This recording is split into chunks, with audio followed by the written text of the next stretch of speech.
இப்போ இந்த dragon fruit வந்து வச்சு பார்த்தீங்கன்னா 1.5 வருஷம் ஆகுது. 1.5 வருஷம் கழித்து இப்போ தான் ஒவ்வொரு கணுவுலையும் பூ வைக்க ஆரம்பிக்குது. இந்த நெடுவுலையுமே ஒரு 7 கல்லில் வந்து ட்ராகன் ஃப்ரூட் வச்சுருக்குறோம். இது பாருங்கள், இந்த இதில் வந்து பார்த்தீங்கன்னா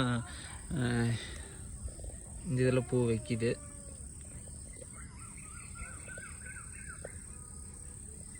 இந்த இதில் பூ வைக்குது. அடுத்தது நிறைய வச்சிட்ருக்கு.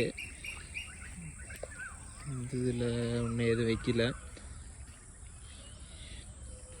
இந்த இதில் பார்த்தீங்கன்னா பாருங்கள், இந்த இடத்துல மொக்கு வச்சுருக்குது, பூ வைக்குது.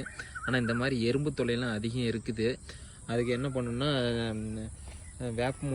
வேப்ப எண்ணெய்க்கு இது தொளிச்சு ஸ்ப்ரே பண்ணி விடுங்க.